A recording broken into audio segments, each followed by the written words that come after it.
Amém. Podemos nos assentar e agora nós vamos ouvir a palavra do Senhor. Como eu tinha falado a semana passada, esses últimos dias eu me autocoloquei de banco. Então eu estou só escutando mensagens, durante esses últimos dias. E hoje quem vai trazer a palavra para a gente vai ser o Danilo. Estenda suas mãos aqui para ele, está chegando aqui. Para que Deus esteja utilizando, como um servo seu e tocando nos nossos corações. Tenho certeza que Deus vai falar poderosamente com cada um de nós, tanto os que estão aqui, quanto os que estão nos assistindo hoje, aqui no domingo, ou depois. Nós sabemos que muitas pessoas nos assistem durante a semana. Preste atenção, Deus vai falar com você nesta noite. Pai, em nome do Senhor Jesus, eu quero colocar diante de Ti a vida do Danilo, Pai. Que o Senhor esteja abençoando o seu servo. Que o Senhor esteja, Pai, direcionando para que ele seja, Pai, o vaso que vai trazer, Pai, a mensagem para nós nesta noite. Seja com ele, Pai, utilize o seu servo poderosamente. Eu também peço para que o Senhor toque nos nossos corações, abra os nossos entendimentos, para que nós possamos receber essa palavra e colocá-la em prática na nossa vida. Pai, nós queremos ser transformados nessa noite. Pai, nós queremos sair pessoas diferentes. Deus, que o seu Santo Espírito, Pai, faça uma grande revolução nas nossas vidas. É o que nós te pedimos hoje, meu Deus, em nome de Jesus. Amém. Amém. Deus abençoe, Danilo.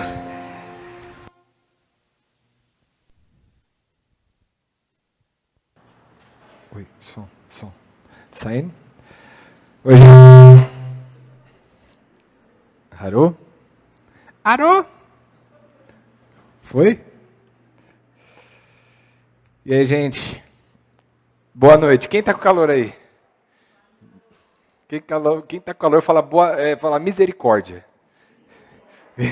Tá bravo, hein? Tá bravo.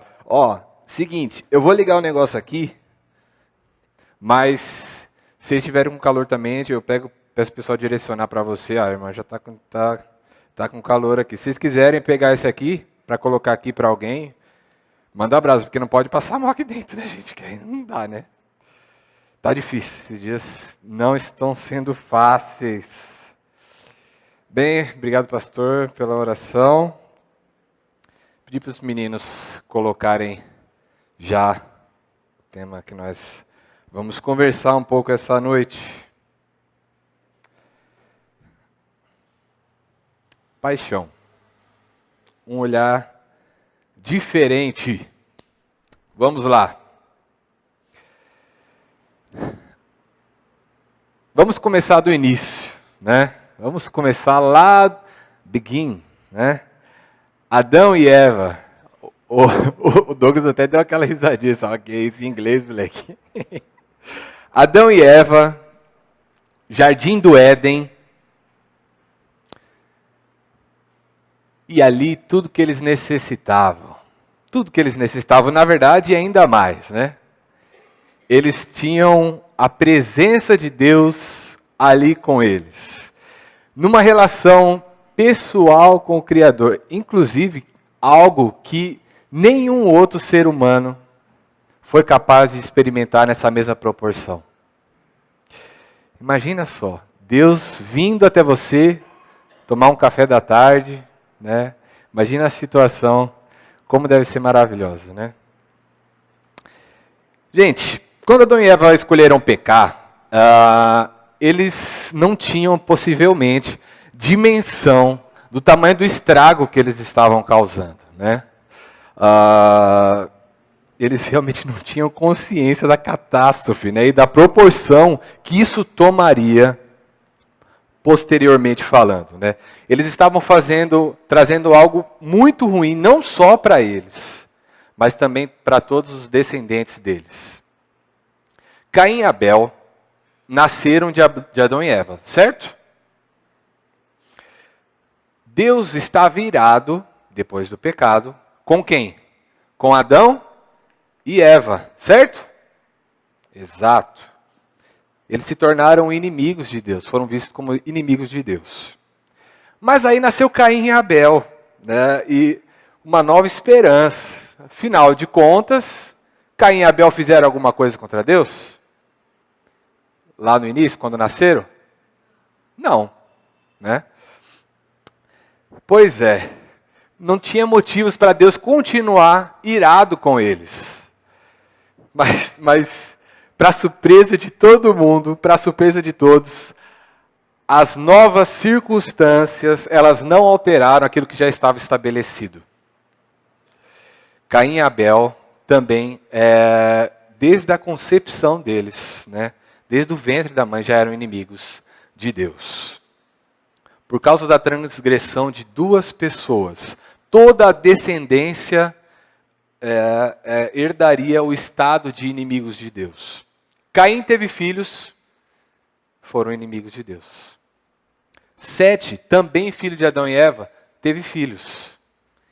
E eles herdaram a mesma situação, a mesma circunstância, também eram inimigos de Deus, né?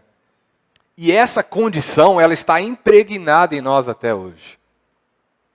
E assim como eu nada fiz, mas recebi essa condição, né? Apenas por ter nascido deles, ou seja, nós somos da mesma raça, né? Eu nada posso fazer da mesma forma para restaurar esse meu vínculo com Deus, né? Esse vínculo que foi quebrado com Deus. E essa não é a pior parte, né? Se continuar do jeito que está indo, né, eu vou ser separado de Deus para todo sempre. E ainda acabarei experimentando um destino de muita dor, de muito sofrimento. Eterno, eterno, eterno. Mas Deus tinha um plano. Deus, Ele tinha um plano. Ele nos amava e desejava que houvesse um restabelecimento, né? Então Ele criou esse plano de resgate. No momento certo da história, que inclusive muitos teólogos falam a respeito disso, né? No momento certo da história, foi concebido o único homem que, apesar de ser humano, não veio de Adão e Eva. Na barriga de Maria, Deus havia colocado um novo Adão. Do zero, zeradíssimo. E por isso o sinal do pecado que passa para toda a raça não estava sobre ele. Totalmente limpo, totalmente limpo. Essa era a primeira condição para que o resgate da humanidade pudesse acontecer. Toda essa situação, diga-se de passagem por si só, ela já é impossível de ser realizada por nós.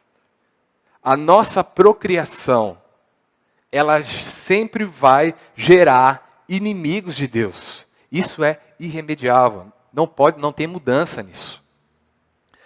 Todos vão ter essa natureza desde a sua nascença, desde que nasceram.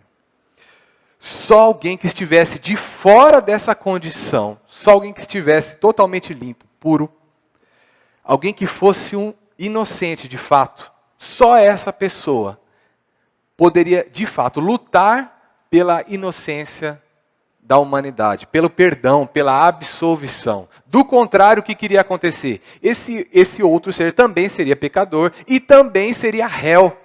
E como réu, ele não poderia advogar pelos outros, pelo restante da raça, né? Pois bem, o primeiro milagre aconteceu. Temos um puro entre nós. E aí começa-se a segunda etapa desse plano. A segunda etapa, inclusive, a meu ver, ela é ainda mais impossível do que a primeira, sinceramente falando. Esse homem queria nascer. Ele estará entre nós, ele viverá entre nós e não poderá errar. Ele não poderá errar. Dia após dia ele vai ser tentado, dia após dia, e ele não poderá ceder ao pecado. Se ele ceder, tudo vai ser perdido. E nós acompanhamos, né, durante 50 e quantos, pastor? Já é 50? Já do livro de Marcos? 48.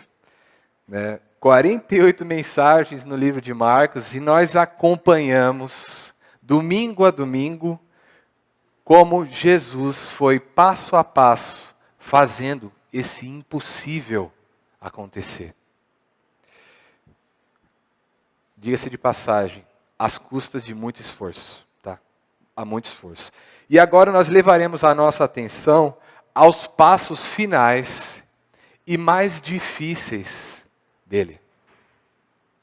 Alguns domingos atrás, o pastor ele trouxe a nós como aconteceu a última ceia que o nosso mestre participou, né?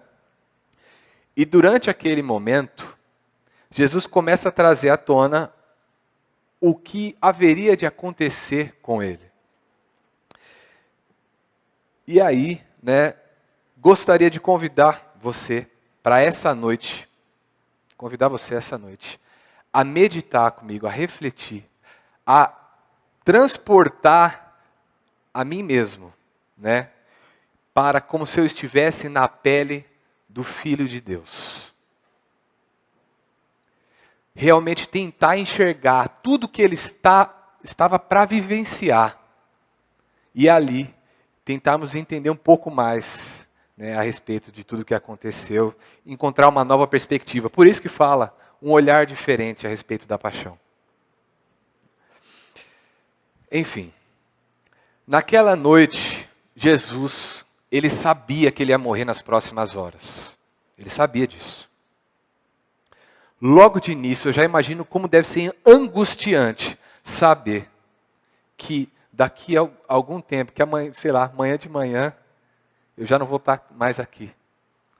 Você imagina já como deve ser estar com o coração apertado.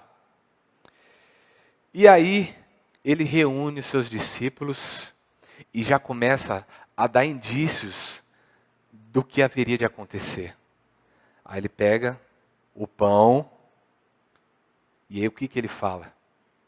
Este é o meu corpo, que eu estou entregando em favor de vocês. Imagina, como se você estivesse ali na pele dele falando isso. Imagina a sensação que é.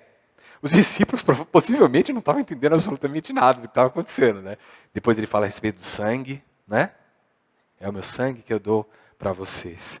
E aí tem um versículo que fala o seguinte: ninguém tem maior amor do que este, do que dar a sua vida pelos seus amigos, né?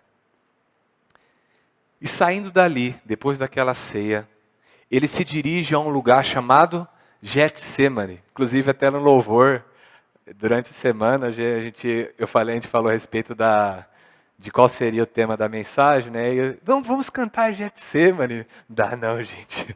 Getsemane, muito agudo lá para o Leonardo Gonçalves, já é treta, imagina para eu.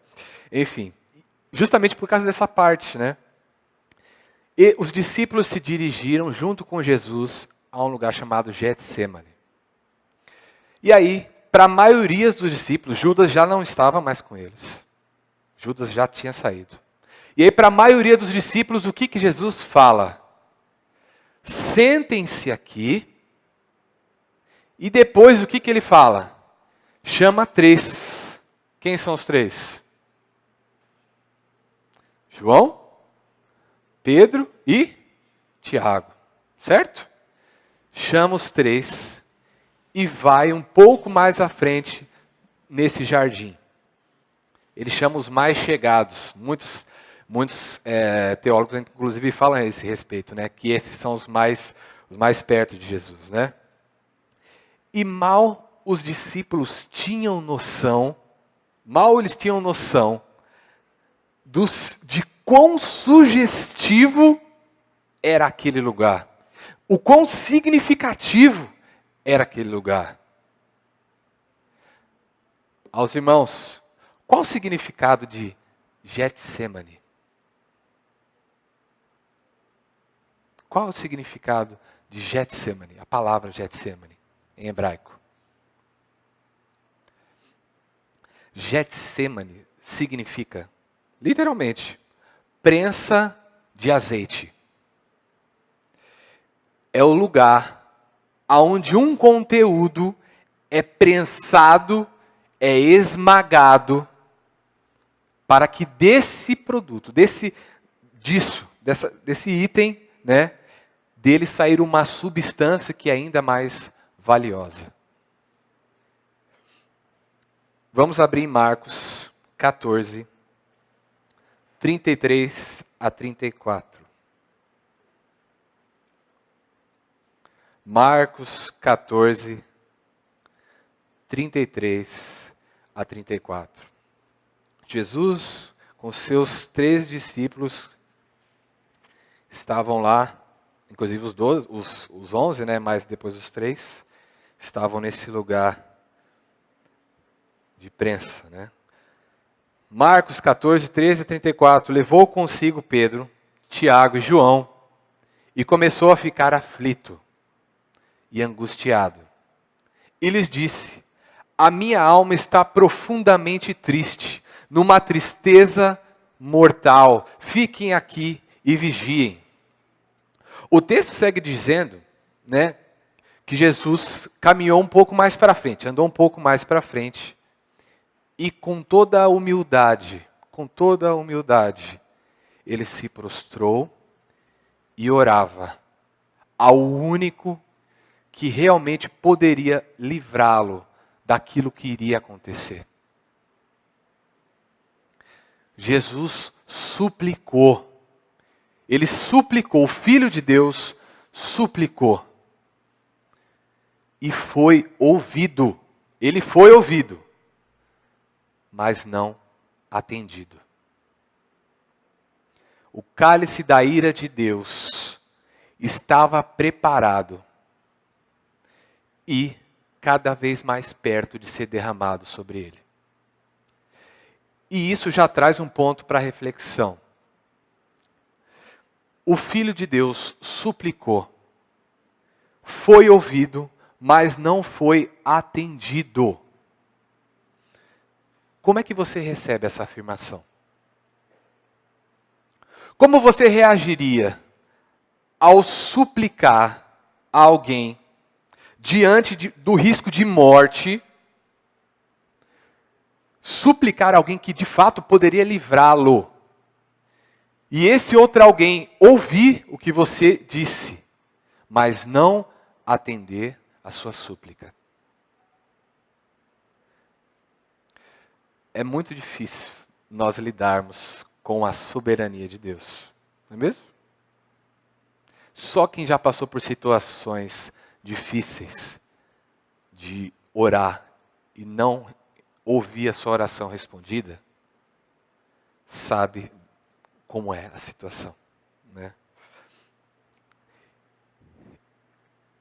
É muito difícil lidar com isso, gente. E se há alguém que merecia ser atendido, esse alguém era Jesus. O mais humilde, o mais apaixonado, o mais obediente a Deus. Não teve retorno, né, da sua súplica. Sua súplica não foi ouvida. Mas a história de Jesus, ela mostra que há razões para que ele não fosse atendido na sua súplica, né? Se o cálice da ira de Deus não fosse derramado sobre Jesus Cristo, ele seria derramado sobre quem, igreja? Sobre quem? Sobre nós. Sobre nós. E todo o restante da humanidade, né? E obviamente, né, eu encorajo você, e a mim também, que nessa noite, já de início, nós consigamos depositar a nossa confiança em Deus, para além daquilo que nós enxergamos. Ele, de fato, enxerga todas as circunstâncias e o panorama geral de tudo que está acontecendo. Nós não. Nós não.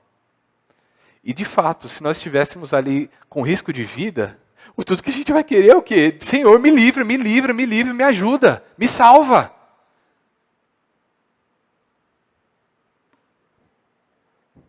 É difícil ter uma resposta negativa a uma situação assim. É muito difícil. E não, eu não vou conseguir explicar para você, né, o porquê que Deus não responde algumas orações suas. Por algumas circunstâncias que você está passando, eu não vou conseguir. Possivelmente, talvez você, nem nessa vida aqui, você tenha essa resposta. Mas Ele sabe o porquê Ele faz as coisas. E porque Ele permite algumas coisas acontecerem. Resta saber, confiamos de fato nele? A todo custo? Nós aprendemos com Cristo que há situações que extrapolam o nosso mais profundo desejo. Mas nem por isso a gente deve deixar de acreditar em Deus, de confiar nele. O caminho que Ele traça para nós é o melhor caminho.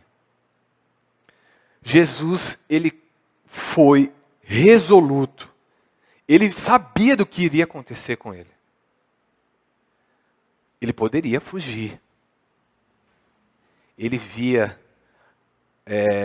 o vale da sombra da morte que estava à frente dele. Se ele quisesse desviar, ele poderia desviar.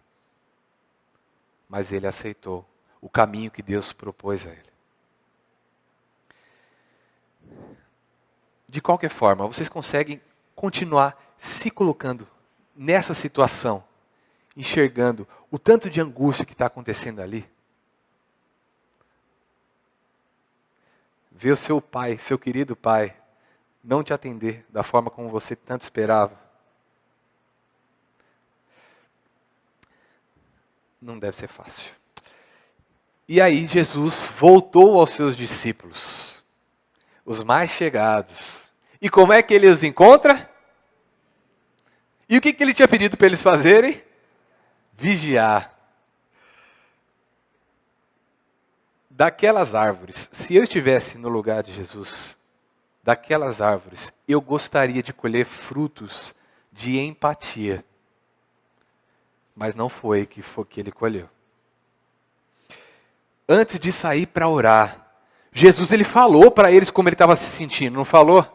Eu estou triste, eu estou angustiado, vigiem, enquanto eu vou um pouco mais à frente orar. Ele falou isso para eles. Talvez para causar um pouco de empatia, um pouco de preocupação, talvez eles, falassem assim, que para que isso fosse um combustível para eles,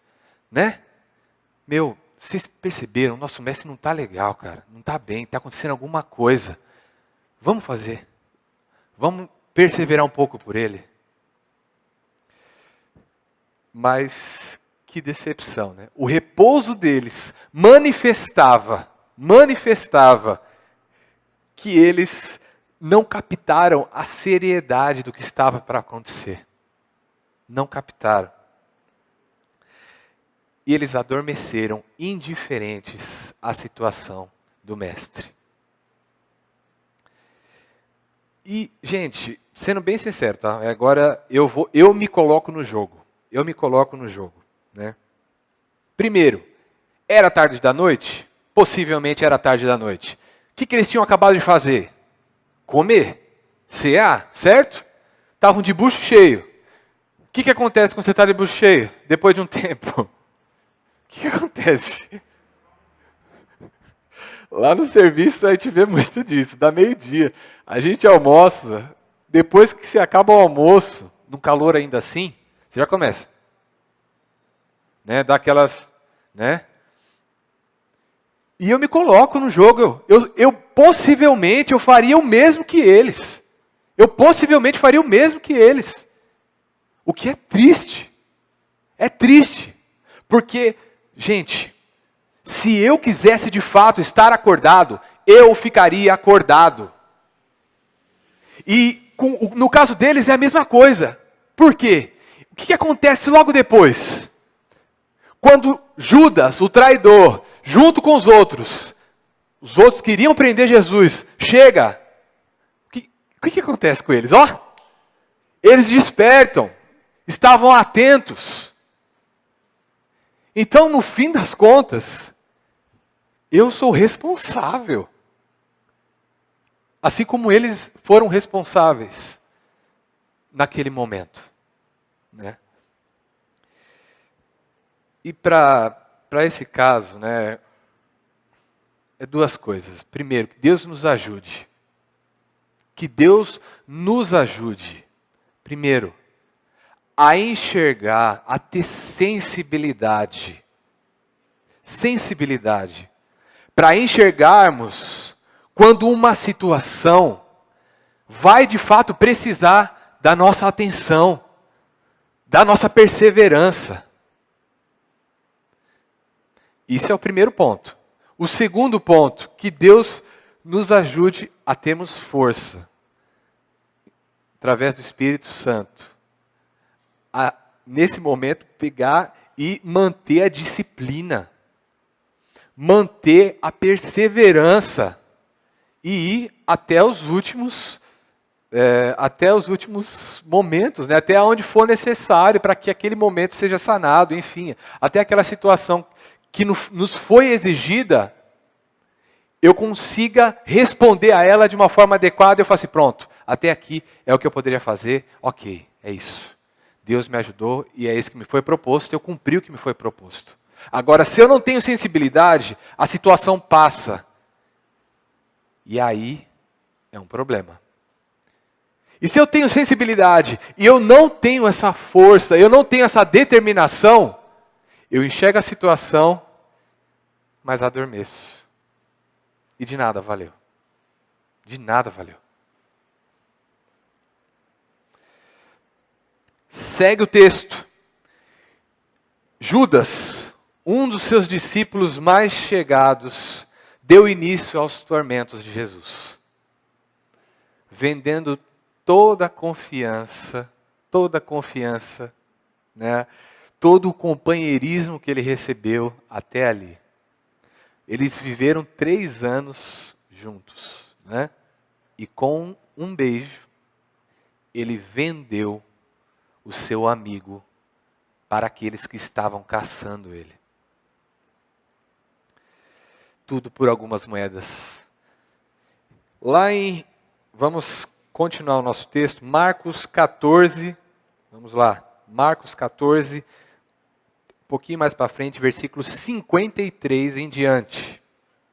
Marcos 14, versículo 53 em diante. Levaram Jesus ao sumo sacerdote, e então se reuniram todos os chefes dos sacerdotes, os líderes religiosos e os mestres da lei. Pedro o seguiu de longe até o pátio do sumo sacerdote. Sentando-se ali com os guardas, esquentava-se junto ao fogo. O chefe dos sacerdotes e todo o sinédrio estavam procurando depoimentos contra Jesus, para que pudessem condená-lo à morte, mas não encontravam nenhum. Muitos testemunharam falsamente contra ele, mas as declarações deles não eram coerentes. Então se levantaram alguns e declararam falsamente contra ele. Nós ouvimos dizer, destruirei o templo feito por mãos humanas, e em 3 dias construirei outro, não feito por mãos de homens. Mas nem mesmo assim, o depoimento deles era coerente. Depois, o sumo sacerdote levantou-se diante deles e perguntou a Jesus: você não vai responder à acusação que esses lhe fazem? Mas Jesus permaneceu em silêncio e nada respondeu. Outra vez o sumo sacerdote lhe perguntou: você é o Cristo, o Filho do Deus bendito? Sou, disse Jesus. E vereis o Filho do Homem assentado à direita do Poderoso, vindo com as nuvens do céu. O sumo sacerdote, rasgando as suas próprias vestes, perguntou: por que precisamos de mais testemunhas? Vocês ouviram a blasfêmia? Que acham? todos o julgaram digno de morte. Todo esse momento, né, em que os sacerdotes e o concílio dos judeus, eles prendem Jesus, né, interrogam, plantam falsas acusações, né, inclusive há um réu que nem respondia, né, e dão a sentença posteriormente, né, sentença de morte. Novamente, eu imagino Jesus. Eu imagino Jesus. Jesus observando cada um deles. Cada um deles.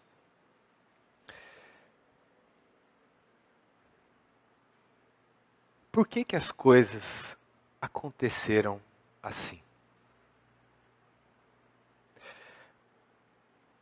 Eu não sei se vocês conseguem perceber. E se isso não vai trazer um incômodo para vocês. Diante de quem Jesus estava naquele momento? De pessoas o quê? Pessoas religiosas. São os religiosos da sua época, não é? São os religiosos da época dele. Alguns ali, às vezes até radicais. Religiosos. Se pressupõe o quê?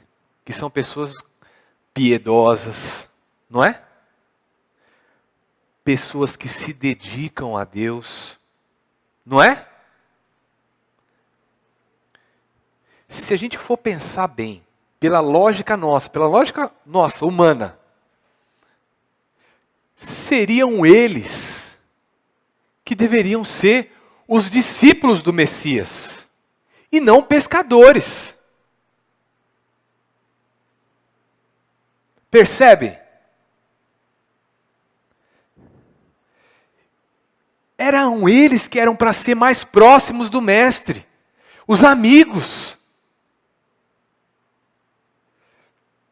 E isso acende um alerta para mim, inclusive, né? Será que se Jesus viesse nos dias de hoje, se ele viesse nos dias de hoje, ele selecionaria cristãos para serem os seus discípulos?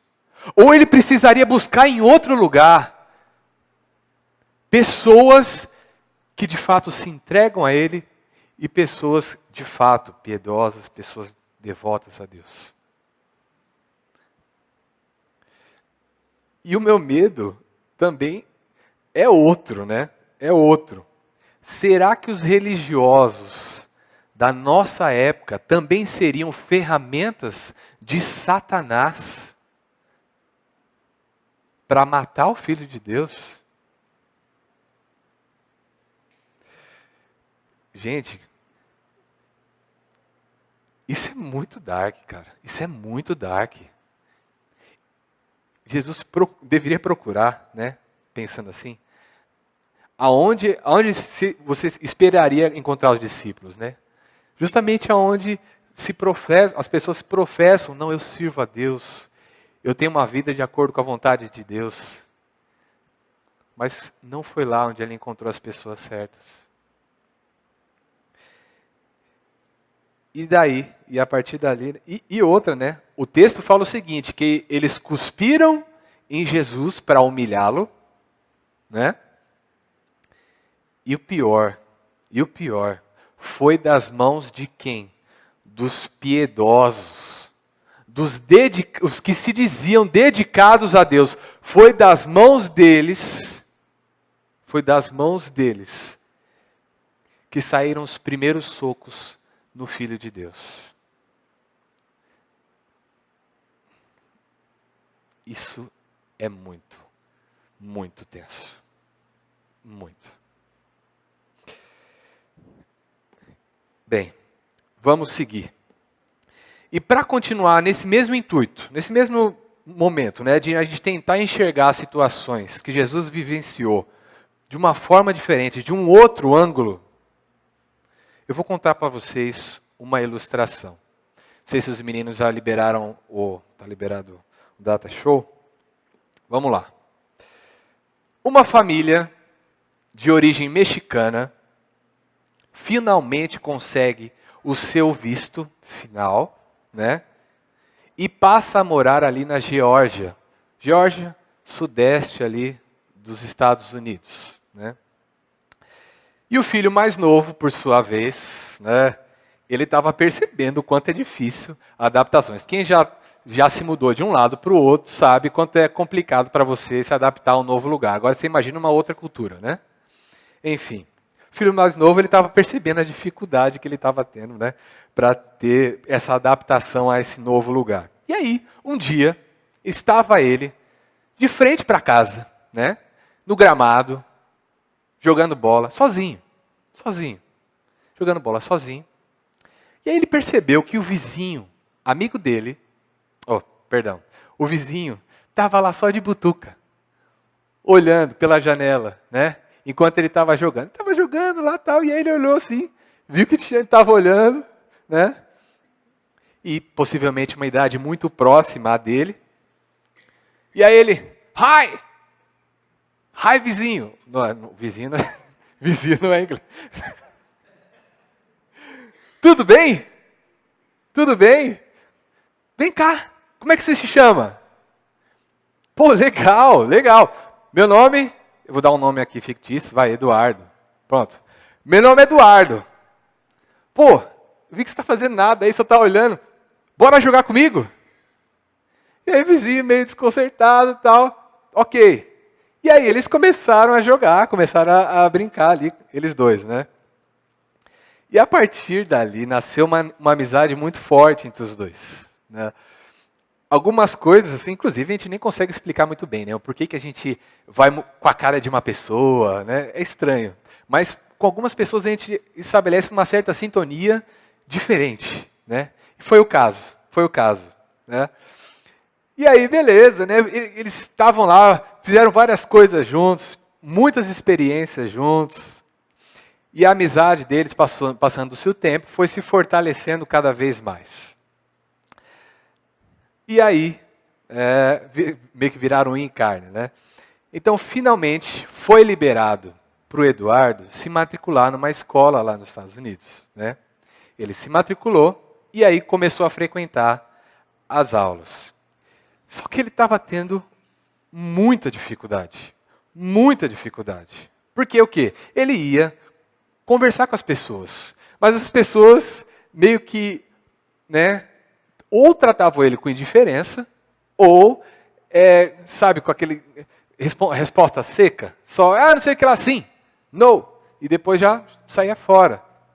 Não estava conseguindo estabelecer um vínculo, uma amizade com a galera dali, né? E não só isso. Um grupo específico, estava tratando ele com muita hostilidade, né? A equipe de beisebol, né, que era do time dos populares da escola dos Estados Unidos, tem muito dessas coisas, né?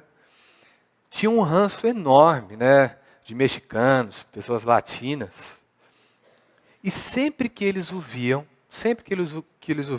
dava um jeito de provocar ele. E deixava ele muito, muito, muito constrangido. Muito, muito. Tanto que, vira e mexe, ele pensava, se pelo menos meu vizinho estivesse aqui comigo, as coisas poderiam ser um pouco melhores, mas mais fácil de lidar, né? E mais algum tempo passou. Eduardo, ele tinha cada vez menos vontade de voltar à escola. Cada vez menos, né? Inclusive, no último dia que ele foi, a galera do beisebol, né, ele tinha levado um lanche tal para poder passar o dia. O que aconteceu? Os caras foram lá e pegaram o lanche do moleque. Passou o dia inteiro morrendo de fome, né? Ele não estava querendo voltar. Inclusive, ele percebeu que o que parecia é que cada vez que eles faziam essas coisas, eles tinham uma espécie de intenção por trás dessa provocação. É como se eles estivessem só esperando uma oportunidade para fazer alguma coisa. Enfim, ele não estava legal.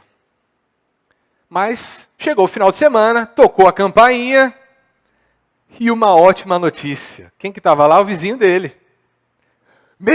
Você não sabe, eu estou falando em português, obviamente que eu não vou falar em inglês para vocês. Uma porque eu nem sei falar inglês, né? Enfim. Você não sabe. Meus pais, eles não estavam curtindo a escola onde eu estava estudando. estava estudando, né? Adivinha o que eles fizeram? Me matricularam na sua escola. Meu, agora a gente vai estudar junto, Eduardo. Meu, ele ficou muito feliz. Ficaram felizes pra caramba. Meu, comemoraram muito. Depois pegaram, foram comer pizza, né? Enfim, eles realmente ficaram muito felizes. Chega a segunda-feira, Eduardo lá entusiasmado, né? Tudo vai ser diferente, gente. Tudo vai ser diferente. Ele estava lá, guardando as suas coisas no armário da escola de novo, né? E naquele instante, o grupo que provocava ele chegou de novo, né? E quando viram que Eduardo estava ali, já foram direto para ele. E aí, hondurenho? Suave na nave? Não tem gíria assim, né? Obviamente, né? Meu, seguinte, quero falar uma coisa para você. Ó, o lanche da última sexta tava uma delícia, cara. Quem que fez? Foi a sua mãe que fez? Foi só, meu, dá os parabéns para ela, que ela é, ó, top, meu. Tava muito bom, cara, muito bom. Mas vamos para onde o que interessa. O que tem para nós hoje aí? O que tem para nós hoje? Eduardo já estava meio assim. E aí ele pega e olha para o final do corredor. Quando ele olha para o final do corredor, ele vê uma silhueta. Como é que fugiu a palavra? Familiar.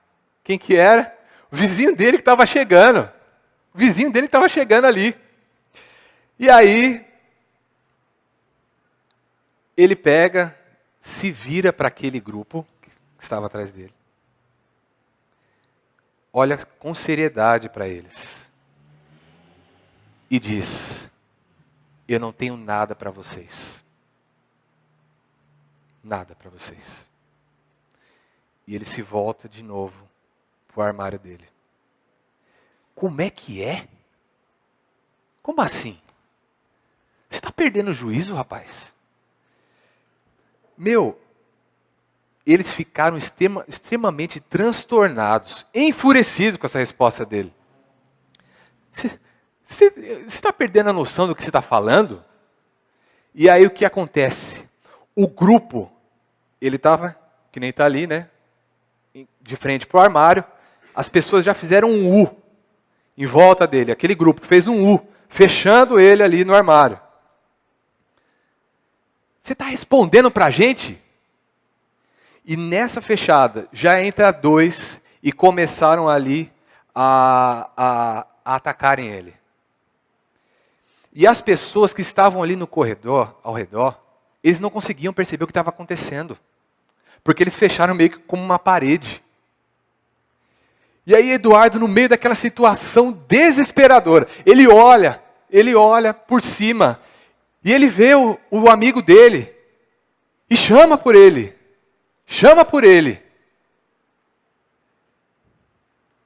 E aí o que vai acontecer? O grupo inteiro estava ali perto, inclusive o vizinho estava bem pertinho dele ali. Aquela situação desesperadora, o grupo pega, se vira para trás, diante dele, do vizinho, e pergunta: você conhece esse cara aqui? Você é amigo dele? Você conhece ele? Eu não o conheço. Tem certeza que você não conhece ele? Não conheço esse rapaz. O grupo pega Eduardo e arrasta ele para fora da escola. E aí, enfim, né? O que sentiria eu na pele de Jesus ao ver as pessoas que eu considerava como irmãos, como amigos, e eles, ao verem a minha situação desesperadora, mesmo assim, vendo quão era arriscada aquela situação, mesmo assim eles escolherem fugirem, me abandonarem diante de lobos ferozes. Né? Vamos ler Marcos 14, 66 a 72. Marcos, é o 14, né? Marcos 14, 66 aos 72.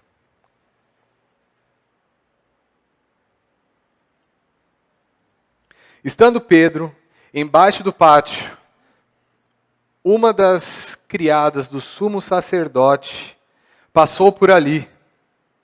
Vendo Pedro a aquecer-se, olhou bem para ele e disse: você também estava com Jesus, o Nazareno.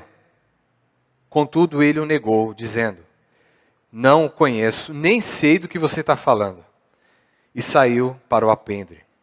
Quando a criada ouviu lá, disse novamente aos que estavam perto dele: esse aí é um deles. De novo, ele negou. Pouco tempo depois, os que estavam sentados ali perto disseram a Pedro: certamente você é um deles, você é galileu. Ele começou a se amaldiçoar e a jurar: não conheço o homem que vocês estão falando. E logo, o galo cantou pela segunda vez.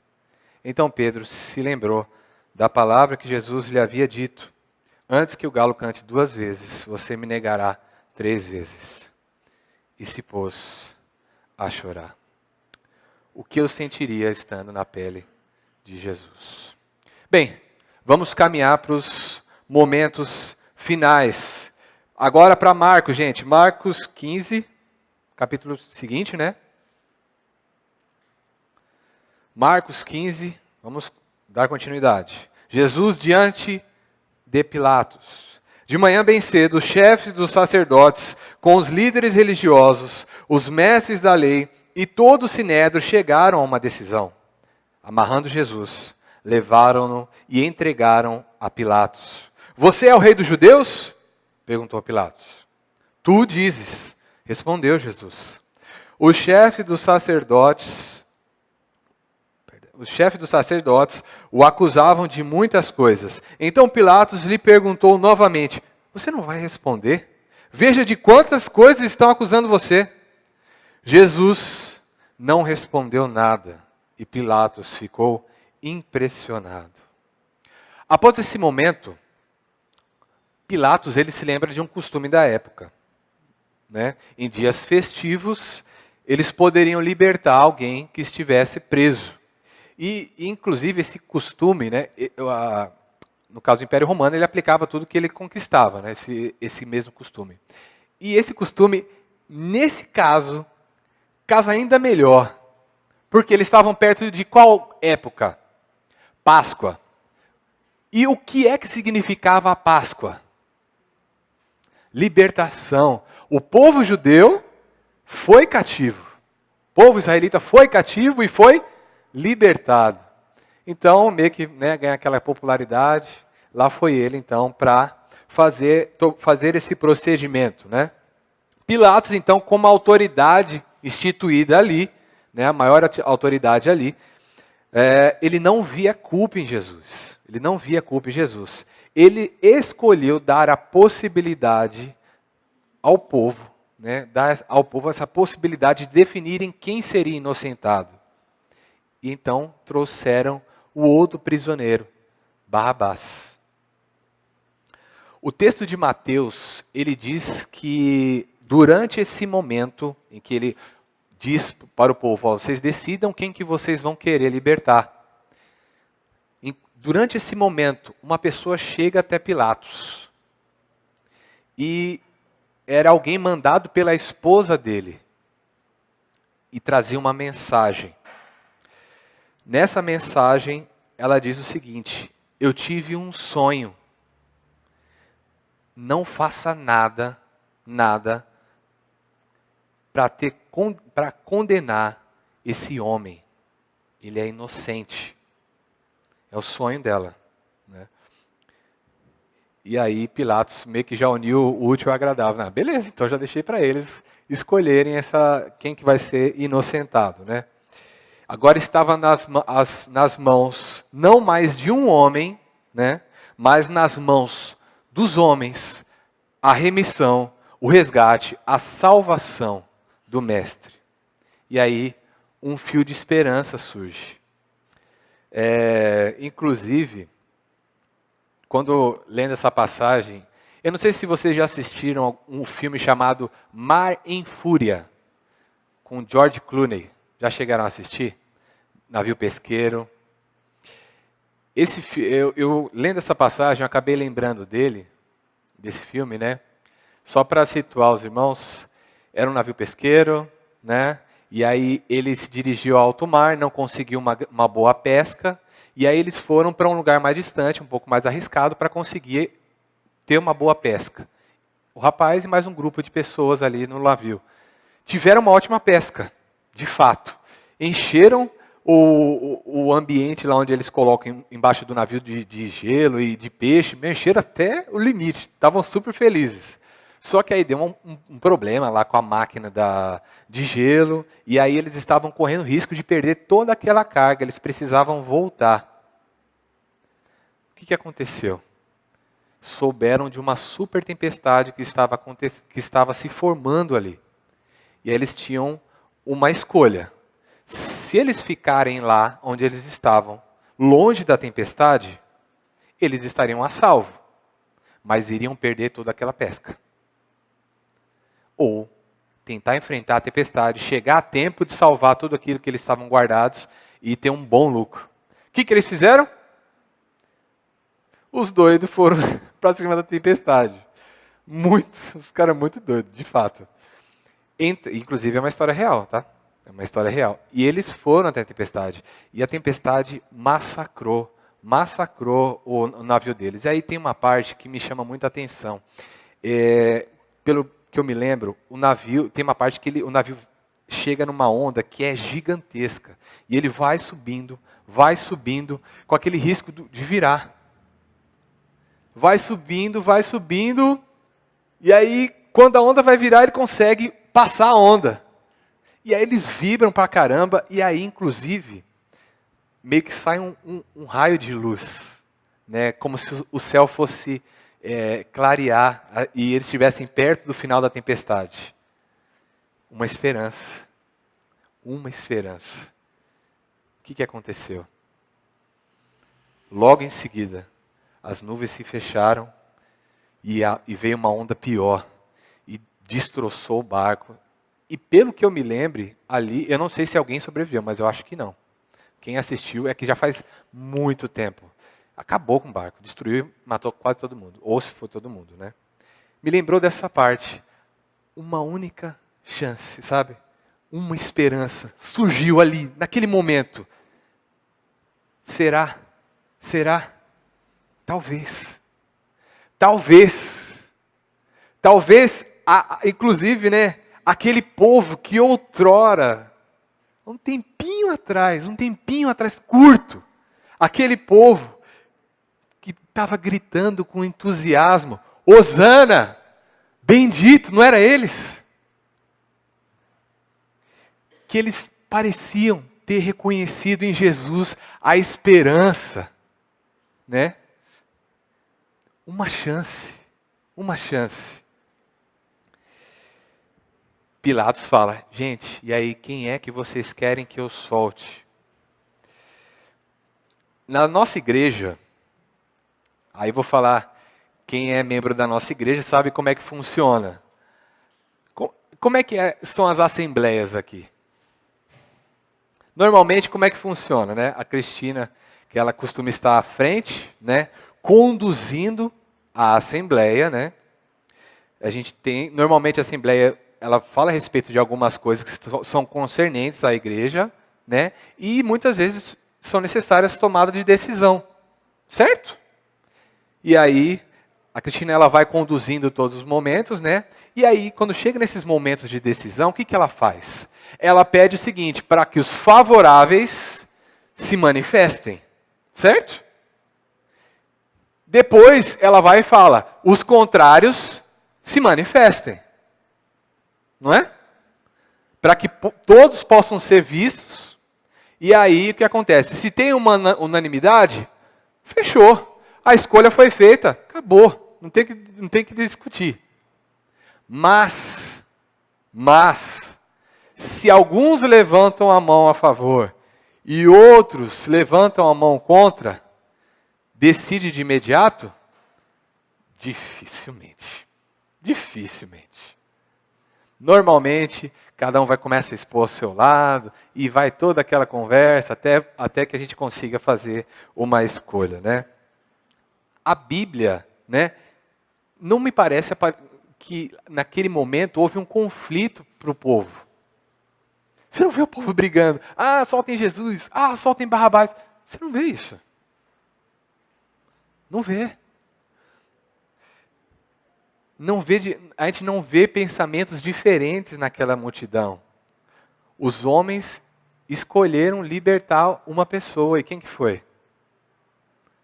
Barrabás. Mas o que eu vou fazer com esse Jesus? Crucifica. Mas qual o crime que ele cometeu para isso? O povo dizia, crucifica. E assim se foi o último filete de esperança, né? Da boca dos homens veio a sentença final de Jesus, né? E ele que até aquele momento tinha suportado tudo por eles. Tudo. Todas as tentações que Jesus enfrentou foi por eles. O esforço, indo de cidade em cidade, trazendo as boas novas, noites mal dormidas, foi por eles. Foi por eles. Foi tudo por amor a eles. E o texto de Mateus diz que Pilatos, ele viu que ele tinha meio que esgotado o que ele poderia fazer. Tanto que o povo, ele começou a se revoltar. Então ele mandou trazer a água, lavou as mãos diante de toda aquela multidão e disse, eu não sou responsável pela morte desse homem, isso é com vocês. Ele liberta Jesus. Na verdade, inclusive, Barrabás também tinha o nome de Jesus. É Jesus Barrabás, né? Ele liberta Barrabás e entrega Jesus para ser crucificado. E aí o que se segue nos evangelhos, em cada um dos evangelhos, é uma descrição minuciosa, inclusive, né, de toda a tortura, de toda a crueldade que aplicaram em Jesus. Aí é a coroa de espinhos, né, que eles falam a respeito por ser rei dos judeus, né, ele, inclusive cobrem ele com um manto púrpura, enfim, né, os lixamentos, zombaria, açoites, né. Gente, e a palavra conta, a Bíblia conta, que eles machucaram tanto ele, tanto, que ele não conseguia levar a própria cruz. E aí diz, né, que um homem que estava passando por ali, os soldados pegaram e pediram, leva para ele, porque ele não está conseguindo, leva para ele. E aí ele foi forçado a levar a cruz para Jesus Cristo, né? Quando chegaram no monte, eles pregaram o nosso mestre e o deixaram exposto, né, lá no Monte da Caveira, que eles falam, no Calvário, né? E Jesus Cristo, né, como dizem, né, foi pregado, foi pendurado às 9 horas da manhã, junto com 2 ladrões, né, e que inclusive durante aquele período ainda estava sofrendo insultos de todos aqueles que estavam ao redor, inclusive dos ladrões, né? E quando chega no meio-dia, o céu se escureceu, houve trevas sobre a terra, né?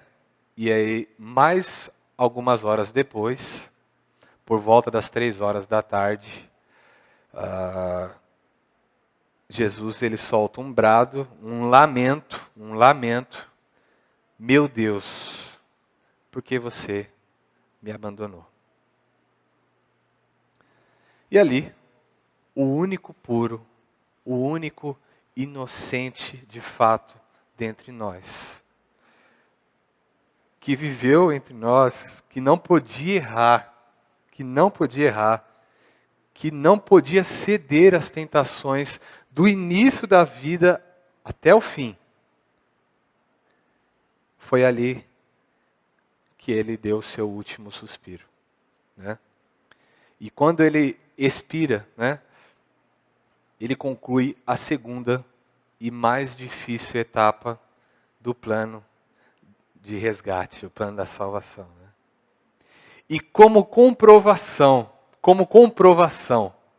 de que todo aquele esforço que o nosso mestre fez, como comprovação que deu resultado, que foi aceito,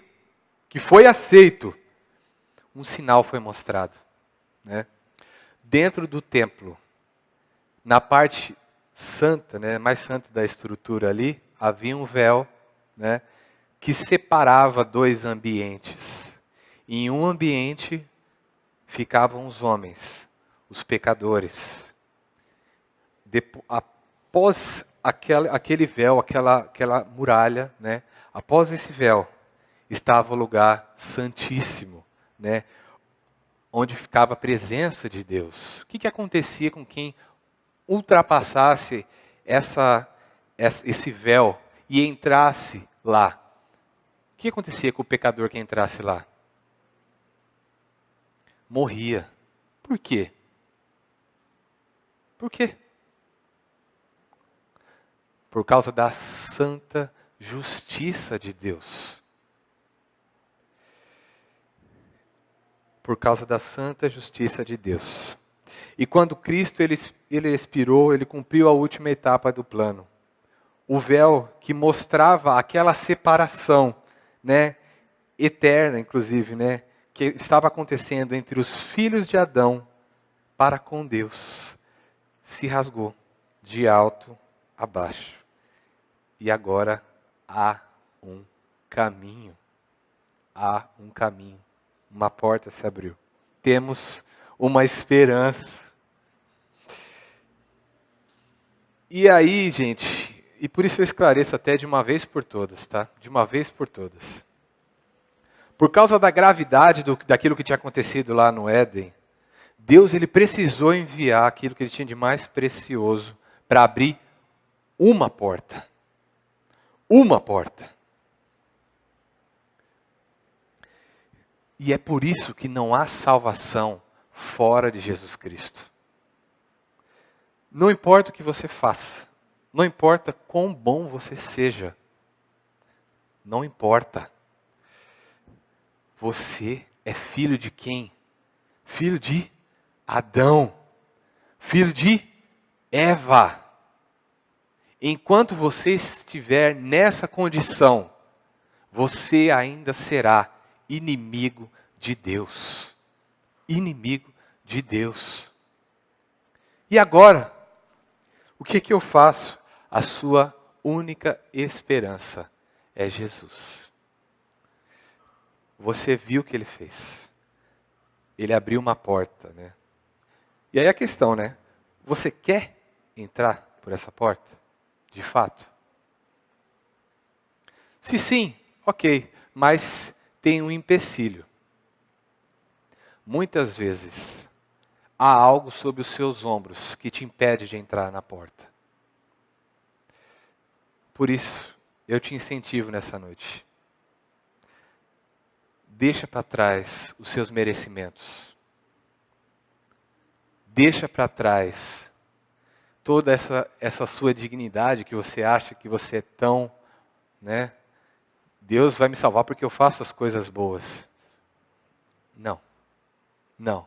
Isso só te impede de entrar por o único caminho que de fato pode te salvar.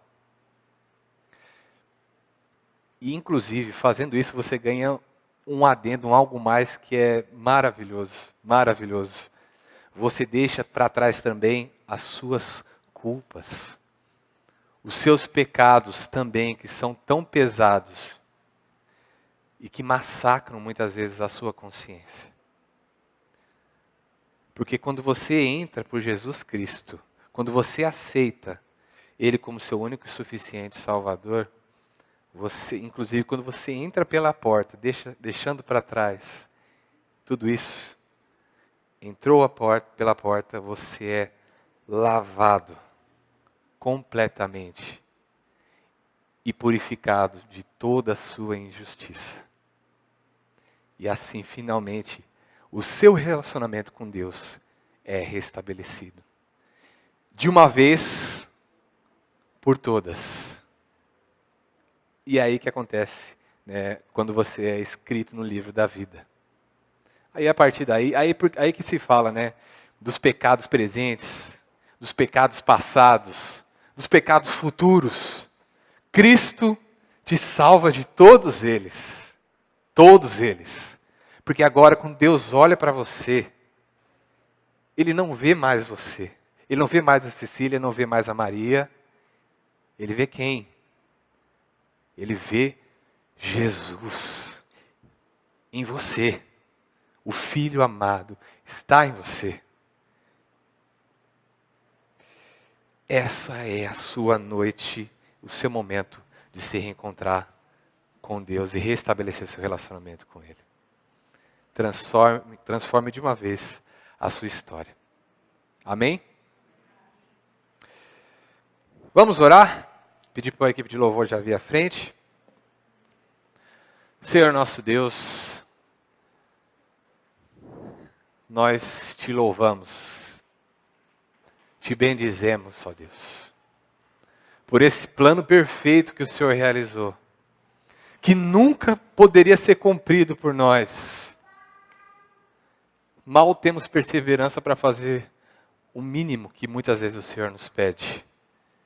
E Cristo fez o máximo, se entregando por nós, culpados, nós, humanidade, que o condenou, que o fez sofrer. Ó Deus, nós te louvamos por nos amar tanto assim. E por oferecer essa única chance para nós.